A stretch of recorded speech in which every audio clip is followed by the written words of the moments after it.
जय हिंद दोस्तों। बिहार एसएससी ने स्टेनोग्राफर का बहुत ही बड़ी बहाली लाया है।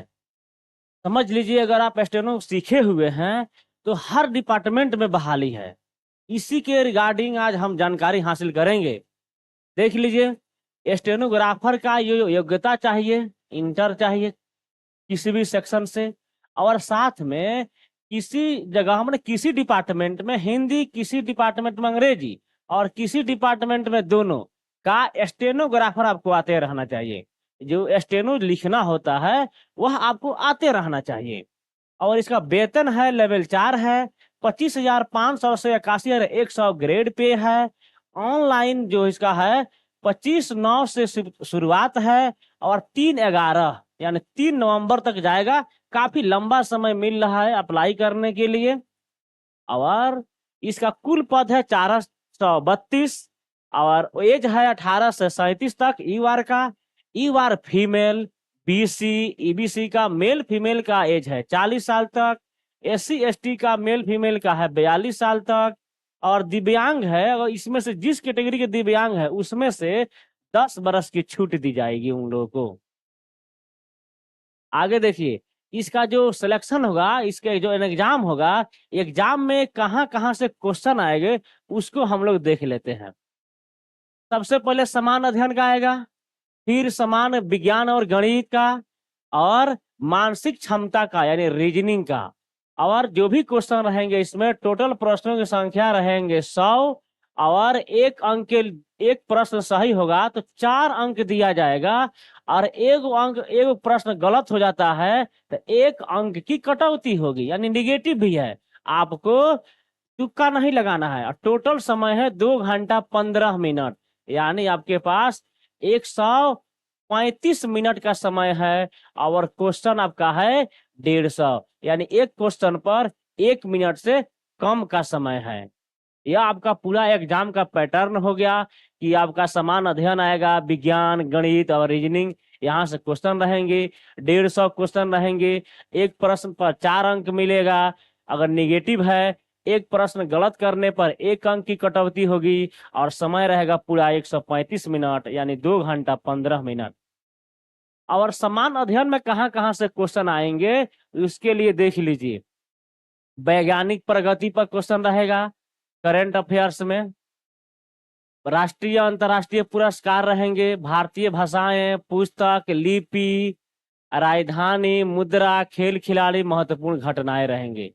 और समान अध्ययन में रहेगा आपको आसपास के वातावरण के सामान्य जानकारी, यानी आपको आस पड़ोस के जानकारी के बारे में पता होना चाहिए। समाज में उनके अनुप्रयोग से संबंध में उसकी योग्यता की जांच किया जाएगा। वर्तमान घटना और दिन प्रतिदिन की घटनाओं की सूक्ष्म अवलोकन, यानी कैसे आप देखते हैं जो समाज में घटनाएं घटती हैं उसको आप कैसे देखते हैं, तथा उनके प्रति वैज्ञानिक दृष्टिकोण, अंधविश्वास वाला नहीं, वैज्ञानिक दृष्टिकोण चाहिए। जैसे मामलों की जानकारी संबंधित ऐसे प्रश्न शामिल किए जाएंगे जिनके बारे में जानकारी रखने की किसी भी शिक्षित व्यक्ति से अपेक्षा की जाती है। इसमें बिहार, भारत और इनके पड़ोसी देशों के संबंधित विशेष रूप से प्रश्न पूछे जाएंगे। यानी बिहार से भी क्वेश्चन रहेगा, भारत से भी, और इनके पड़ोसी देश। भारत और पड़ोसी देश के बारे में जान लीजिए। पड़ोसी देशों का इतिहास, भारत का इतिहास, संस्कृति, भूगोल, आर्थिक परिदृश्य, स्वतंत्रता आंदोलन, भारतीय कृषि, प्राकृतिक संसाधनों की प्रमुख विशेषताएं, भारत का संविधान एवं राज्य व्यवस्था, देश की राजनीतिक प्रणाली, पंचायती राज, सामुदायिक विकास, पंचवर्षीय योजना, राष्ट्रीय आंदोलन और बिहार का योगदान। यानी यह जब देखेंगे, इधर आइए विज्ञान में फिजिक्स, केमिस्ट्री, बायोलॉजी, भूगोल और कंप्यूटर का, जो भी कंप्यूटर है उनका बेसिक जानकारी भी चाहिए। गणित में आएंगे तो संख्या पद्धति, पूर्ण संख्याओं का विकलन, दशमलव, भिन्न संख्याओं के बीच परस्पर संबंध, मूलभूत अंक गणितीय संक्रियाएं, प्रतिशत, अनुपात, समानुपात, औसत, ब्याज एवं लाभ हानि के प्रश्न रहेंगे। और रीजनिंग में आएंगे तो शाब्दिक एवं गैर शाब्दिक दोनों प्रकार के प्रश्न पूछे जा सकते हैं, यानी वर्बल और नॉन वर्बल। सादृश्य, समानता, भिन्नता, स्थान कल्पना, समस्या समाधान, विश्लेषण, दृश्य, स्मृति, विभेद, अवलोकन, संबंध, अवधारणा, अंक गणितीय तर्क शक्ति, अंक गणितीय संख्या श्रृंखला, कूट लेखन, कूट व्याख्या श्रृंखला, वर्गीकरण, दर्पण प्रतिबिंब, छिपी हुई आकृति, चित्र, मैट्रिक्स, कागज काटना, समूह छवियां, आकार निर्माण, क्यूब्स और पासा, सदृश्यता, विश्लेषणात्मक तर्क, जल प्रतिबिंब, प्रतिरूप पर पूर्ण करना, कागज का मोड़, नियम पहचान, डॉट स्थिति, चित्र गठन एवं विश्लेषण। इतने सारे टॉपिक से क्वेश्चन रहेंगे रीजनिंग में। ये है मैथ के और ये है साइंस के। आगे देख लीजिए, अब जो भी आप अभी हम सिलेबस पर चर्चाएं कर रहे थे, सिलेबस का अवलोकन करेंगे और थोड़ा सा याद कीजिएगा। तो जो इंटर लेवल का जो बिहार एससीसी निकला हुआ है, उसका सिलेबस और इसका सिलेबस दोनों एकदम सेम है। इसमें एक्स्ट्रा क्या है कि आपको स्टेनो लिखवाया जाएगा और लिखवा करके आपको कंप्यूटर टाइपिंग करवाया जाएगा। वही है व्यवहारिक जांच में आपको आंसू लेखन यानी स्टेनो की जांच की जाएगी। हिंदी और अंग्रेजी में 80 शब्द प्रति मिनट की गति से आपको जांच करना रहेगा। कुल 320 दिया जाएगा और 4 मिनट का समय दिया जाएगा। ये आपका है। और कहाँ गया, लेखापन जांच यानी डिटेक्शन लेख की अवधि में उपलब्ध कराए गए नोटबुक में संकेत लिपि में लिखना आवश्यक होगा, यानी संकेत में लिखना है। और निर्धारित श्रुति लेख के बाद 2 मिनट अतिरिक्त समय शुद्धि हेतु दे होगा, यानी शुद्ध कर लीजिए कहीं गलती हुआ है तो। और श्रुति लेखित लेखांश के टंकण यानी आपको टाइप करना है, और टाइप करने के लिए 20 मिनट दे होगा, टाइप कर दीजिए हिंदी और अंग्रेजी में। देख लीजिए यहाँ पर टंकण जांच होगा अंग्रेजी और हिंदी दोनों में। किसी किसी विभाग में केवल हिंदी चाहिए, किसी विभाग में अंग्रेजी चाहिए और किसी विभाग में दोनों चाहिए। फिर आगे हम चलेंगे। हिंदी टंकण जांच परीक्षा में मंगल फॉन्ट के रेमिंगटन गेल कीबोर्ड के लेआउट का प्रयोग किया जाएगा। फिर हिंदी टंकण जांच परीक्षा में अभ्यर्थियों को 30 शब्द प्रति मिनट गति यानी 300 शब्दों का 10 मिनट का टंकित करना अनिवार्य होगा।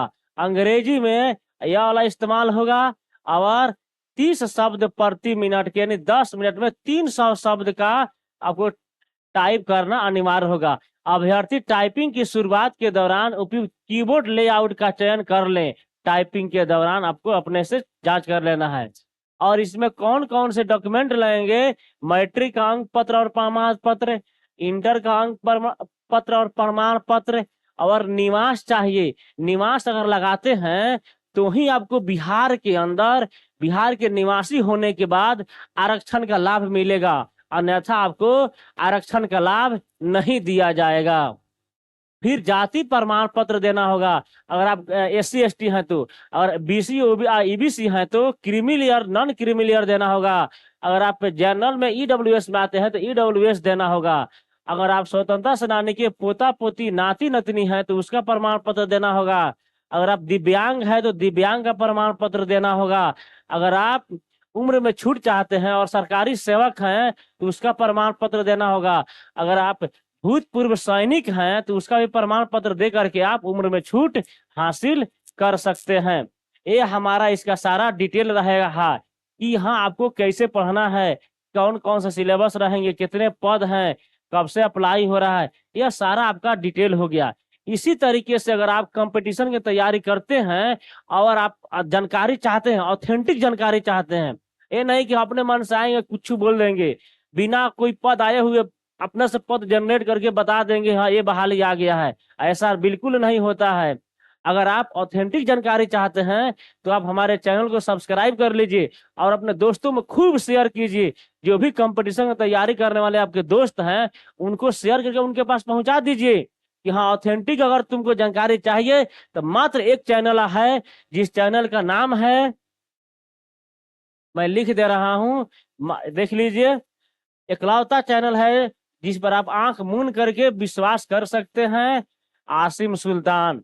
और यही हमारा नाम है, मैं अपने नाम से चैनल बनाया हूं। इस चैनल पर आप आंख मूंद करके विश्वास कर सकते हैं। और अगर आप यह वीडियो फेसबुक पर देख रहे हैं तो आप हमारे पेज को फॉलो कर लीजिए। धन्यवाद।